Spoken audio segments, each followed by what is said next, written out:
pues mira, la ciencia es una forma de conocimiento, pero se diferencia de otras formas de conocimiento porque es conocimiento probado.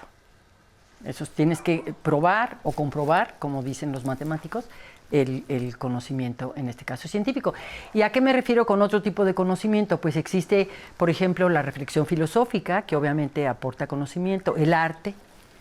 ¿Quién no se ha maravillado o quién no aprende de Otelo o de este tipo de obras acerca de la condición humana? Generalmente el conocimiento científico es duradero, pero también es cambiante.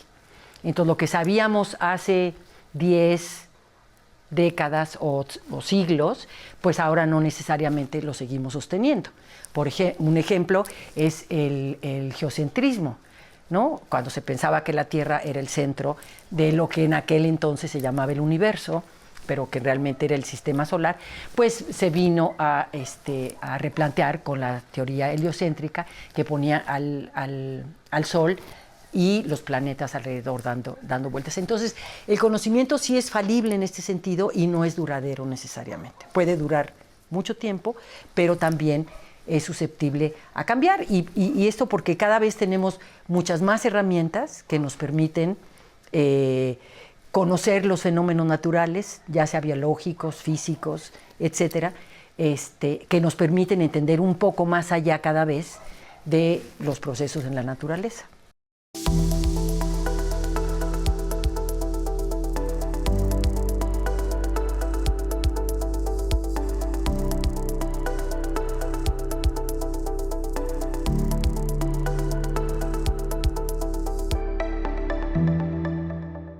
Una división en la narrativa tradicional existen ciencias duras y ciencias aplicadas. Esta división responde a lo que realmente la sociedad o los científicos en particular piensan que va a tener una aplicación inmediata. Entonces se ha dividido el espectro de la ciencia y de los científicos en aquellos que hacen ciencias duras como física, matemáticas, incluso ahora nuevas disciplinas como la biología molecular, etcétera, ¿no? Que son, en este sentido, que producen conocimiento que todos adoptaríamos, 2 más 2 es 4, etcétera, y ciencia aplicada, que es este conocimiento que producen los científicos duros aplicado a problemas sociales o a problemas económicos o a problemas del medio ambiente, etcétera. Pero finalmente la división es una línea muy tenue, porque lo que ahorita puede ser conocimiento de ciencias duras, al rato de poco tiempo va a ser conocimiento aplicado. O viceversa, conocimiento aplicado puede dar lugar a desarrollar conocimiento dentro de las ciencias duras. Entonces es un ir y venir, por decirlo de alguna forma, entre aquellos que producen, según ellos, la física elemental o la astronomía más pura del universo, pero que tiene repercusiones en otros ámbitos de las ciencias, pero también viceversa, ¿no? Por decir algo, el otro día yo mencionaba el Premio Nobel de Física de este año, se lo dieron a un psicólogo y a un físico. Lo del psicólogo es muy interesante, por haber propuesto esto de las redes neuronales, ¿no?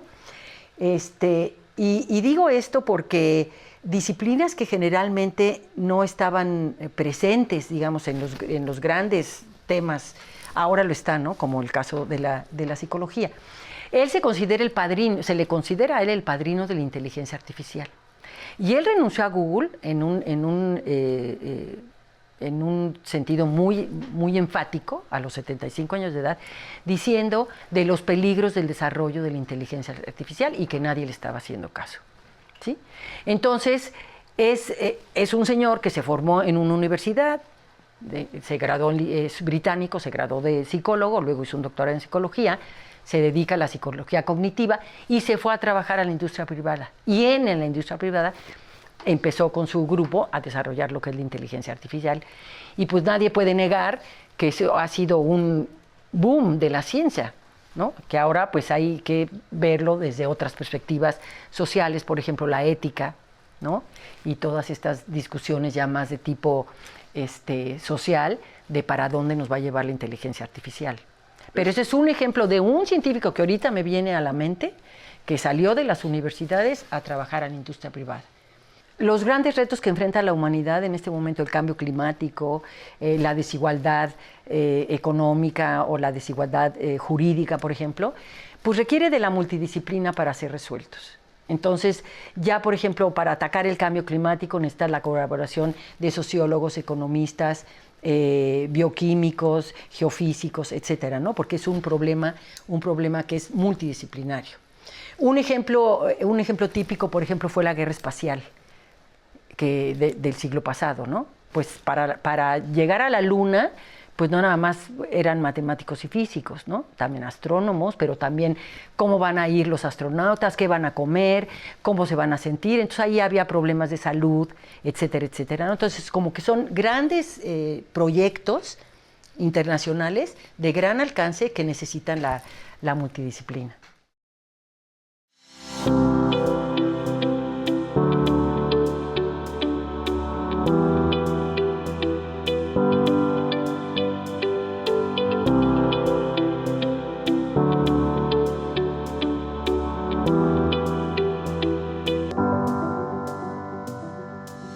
La inversión financiera, la inversión pública en el desarrollo de la ciencia de las diferentes naciones, en el caso, por ejemplo, particular de México, es muy importante por muchas razones. Primero, porque es labor de los científicos y de la gente que hace política científica dar a conocer que los productos de la ciencia son productos que son caros. Si nosotros queremos mandar un satélite al espacio, pues eso cuesta dinero. Si nosotros queremos desarrollar vacunas, pues eso cuesta dinero. Y entonces tiene que haber un convencimiento de parte de los científicos y de los que hacen la política científica de comunicar a la sociedad en su conjunto de que la ciencia es cara, sus productos son caros y que por lo tanto necesita financiarse y que tiene que haber el recurso público que se invierta. Ahora, siempre se ha dicho que debe de haber una proporción del Producto Interno Bruto para que esas inversiones o esta idea de que tengamos una ciencia independiente, etcétera, se haga realidad. Pero nunca hemos llegado a ese techo. O sea, como que siempre, en el caso de México, hay menos inversión de la que hay en otros países. Y eso tiene, bueno, la respuesta no es científica, las respuestas son políticas, económicas, geográficas, de otra naturaleza. No porque no tengamos científicos de muy alto nivel, aparatos que cuestan muchísimo dinero, que tenemos aquí en México. Yo pienso que debe de haber una correlación entre lo que están haciendo las universidades, por ejemplo, ¿no? Y la industria privada. Muchos de los científicos que se forman en las universidades acaban trabajando en instituciones privadas, pero a veces no se cuenta con una claridad de política pública. Y eso también pasa por entender que la ciencia es un bien público y que nosotros, los que estamos del lado de los científicos, tenemos que enfatizar que efectivamente la ciencia es un bien público y que por lo tanto hay un derecho jurídico de que la ciencia repercuta obviamente en las sociedades para mejorarlas, para disminuir por ejemplo, las muertes, etcétera, etcétera, ¿no? ¿Cuánto costó desarrollar la vacuna contra el COVID, que fue una cosa amenazante a nivel internacional? Pues muchísimo dinero, y las naciones ricas pues le invirtieron y las naciones pobres, por así decirlo, como nosotros, apenas estamos produciendo una vacuna que pues ya no nos va a servir porque es una vacuna que estaba pensada para las primeras variantes. Pero entonces todo eso es costoso. Y entonces es muy importante que si queremos ser autónomos, porque tenemos el capital humano para hacerlo y los aparatos, etcétera, las instituciones, pues que realmente se invierta mucho más dinero del Producto Interno Bruto.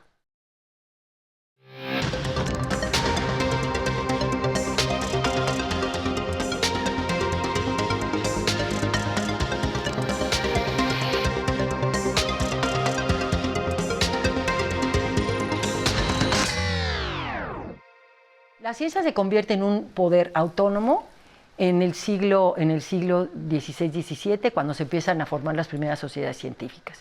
¿Y por qué se da esto? Porque se dieron cuenta que conocer es poder. Entonces tú tienes el conocimiento de los fenómenos naturales o de cómo funciona el cuerpo, en fin, cualquier problema que quisiéramos hablar ahorita, y eso te da poder. Y poder contra otros poderes. En esa época, en el siglo XVI y XVII, era contra el poder de la Iglesia.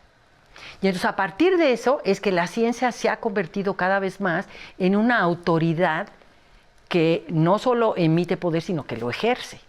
Y entonces es muy importante entender esto para saber que efectivamente, pues este conocimiento tiene que llegar a las poblaciones más amplias. Entonces ese conocimiento sí nos da poder como ciudadanos de reaccionar ante este tipo de problemas y sobre todo, pues como tú decías, en un momento de crisis, ¿no?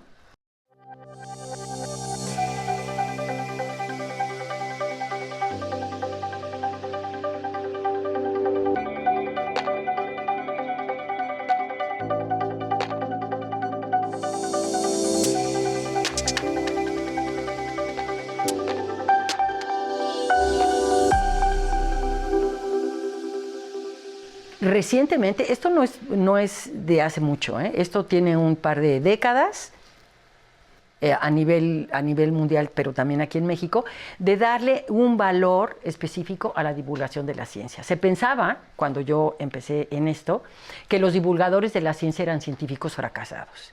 Es que como no pudo ser el físico de altos vuelos o la bióloga molecular, pues ahora se dedica a hacer divulgación. Eso ha cambiado mucho, debido a que ha habido muchos estudios y muchos desarrollos en ese sentido, pero ahora ha cobrado un especial interés. Hay museos, nosotros tenemos en la UNAM el Universum, una dirección general de divulgación de la ciencia, porque decíamos hace rato, los productos de la ciencia son caros, ese es uno, ¿no? Y entonces tienes que convencer a los gobiernos y tienes que convencer a la sociedad de que hay que invertir. Pero también, por otro lado, la función de la divulgación de la ciencia es alfabetizar científicamente a la sociedad. Entonces, es muy, muy importante que haya buenos divulgadores y que haya buenos programas de divulgación, porque mientras más conocimiento tenga la población, mejores decisiones puede tomar a la hora de votar, a la hora de comprar, a la hora de qué escuela quieren para sus hijos, qué le pueden exigir al gobierno en cuanto a educación. Pues eso yo creo que es muy importante y es parte de lo que es una democracia con justicia, ¿no? Por eso decía que la ciencia pues, es un bien público y tiene que llegar pues, a donde tiene que llegar. En el caso de México, por ejemplo, tenemos los libros de texto. Los libros de texto gratuitos que son para primaria y secundaria son en muchas ocasiones la única herramienta que tienen los niños en sus casas. No en entornos urbanos, pero sí en entornos rurales, ¿no? Estamos acostumbrados a los entornos urbanos. Pero entonces, lo que un gobierno quiere que la población conozca, tiene que estar en estos libros de texto. ¿Qué quieres que conozcan los niños? Esa es una pregunta. Y esos niños pues, van a ser al rato los que estén tomando las decisiones en las instituciones privadas o públicas. Son los que estén dando clases, los que ocupen ciertos puestos importantes. Y pues, ¿qué quieres que aprendan? Y eso es una política de Estado a cargo de la Secretaría de la Educación Pública en el caso de México.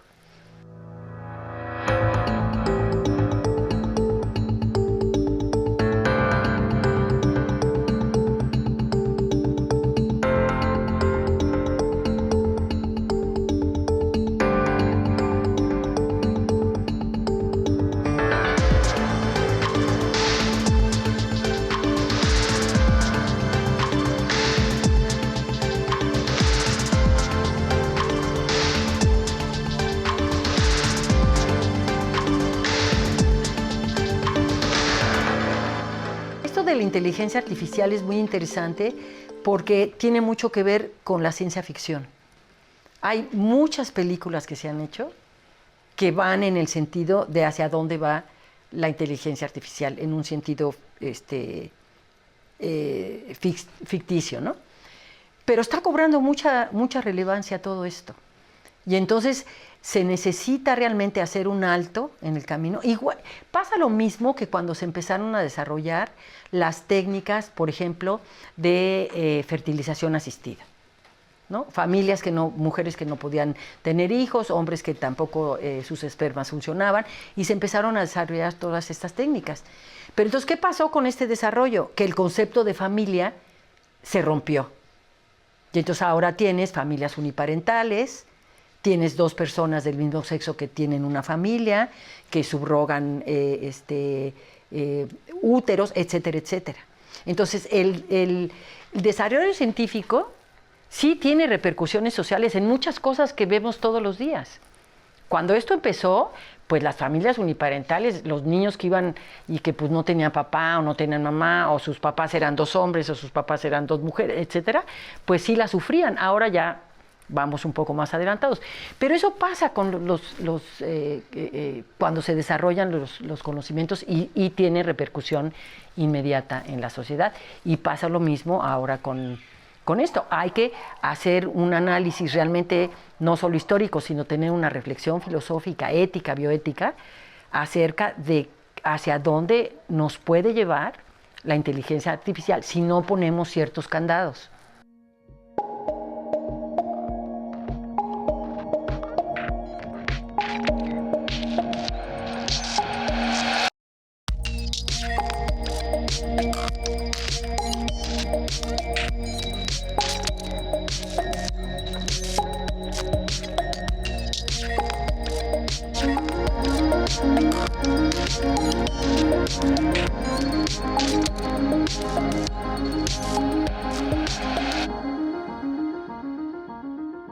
A mí me gustaría un poco concluir diciendo lo siguiente. El poder del Estado está, y su legitimidad está en las instituciones, mientras que el poder de los gobiernos está en las urnas. O sea, para que tengamos claro esto. ¿Y esto qué quiero decir? Pues que en la ciencia pasa lo mismo. El poder de la ciencia está en sus instituciones, en la fortaleza, en la autoridad que tienen las instituciones. En el caso donde yo trabajo, la UNAM, pues la UNAM es una institución que no puede entenderse la historia independiente de México sin el papel de la Universidad Nacional Autónoma de México, ¿no?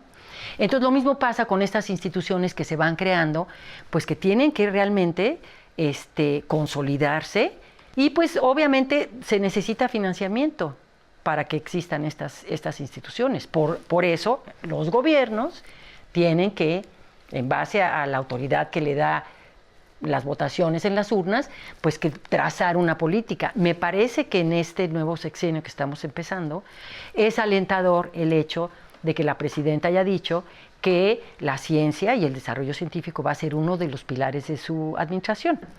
Y tan es así que, bueno, el primer síntoma de esto es que se creó la Secretaría de Ciencia, Educación y Tecnología, o no me acuerdo muy bien el nombre, pero que va a amalgamar, digamos, los esfuerzos científicos de las diferentes instituciones que tenemos en el país, que incluye el CONACYT, pero incluye las universidades públicas, etcétera. Es una cosa más grande, que bueno, es un indicativo del valor que le están dando al desarrollo científico este gobierno, ¿no? Entonces sí esperamos que sí haya como tú lo pusiste, un mantenimiento, y no solo eso, sino que haya un impulso realmente muy, muy importante.